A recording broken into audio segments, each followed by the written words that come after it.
আসসালামু আলাইকুম এভরিওয়ান। মায়ের মৃত্যু গল্পের 2 নাম্বার পর্ব। আর হ্যাঁ, 1 নাম্বার পর্বে কিছু প্রবলেমের কারণে তোমরা অনেকেই ভিডিওটা দেখতে পারো নাই।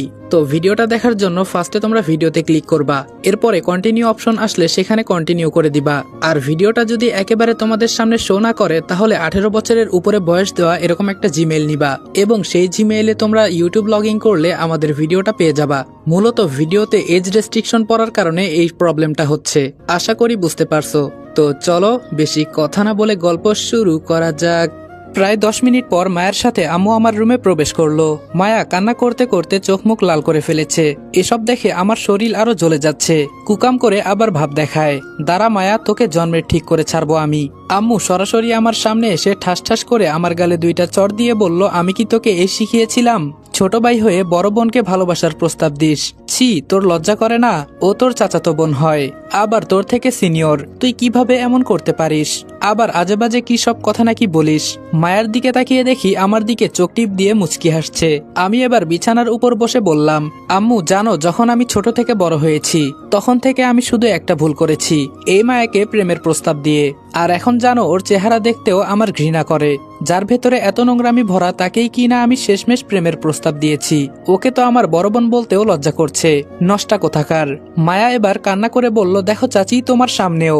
আম্মু কিছু না বলে রুম থেকে চলে গেল। কিছুক্ষণ পর লম্বা একটা লাঠি এনে আম্মু আমাকে ইচ্ছা মতো মারতে লাগলো। আমি শুধু চুপচাপ দাঁড়িয়ে আছি। আমি জানি আমাকে যেমন আমার আম্মু ভালোবাসে ঠিক ততটা মায়াকেও ভালোবাসে। অনেকক্ষণ মারার পর আম্মু ক্লান্ত হয়ে পড়ল।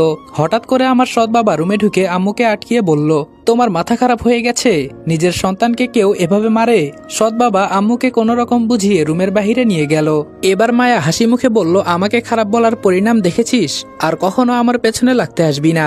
যদি আমার পিছু নেস না তাহলে তো দেখলি আমি কি করতে পারি। সাবধানে থাকবি আমার থেকে, ঠিক আছে?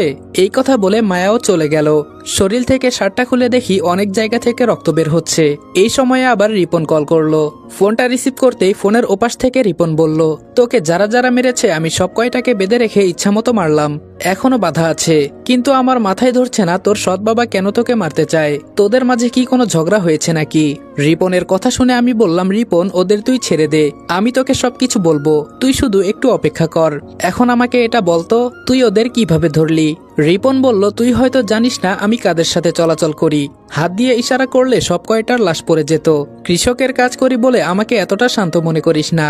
আমার বেস্ট ফ্রেন্ডের গায়ে কেউ হাত দিবে, আমি কি সেটা কখনো হতে দিতে পারি বল? আচ্ছা, আজকে কি তোর বাসায় আসবো আমি? আমি বললাম, না, তার আর দরকার নেই। আজকে আম্মুর মেজাজ পুরাই গরম হয়ে আছে। ফোন রাখি, তোর সাথে পরে কথা হবে। ফোনটা রেখে চিন্তা করছি। আমি আমার ঘরেই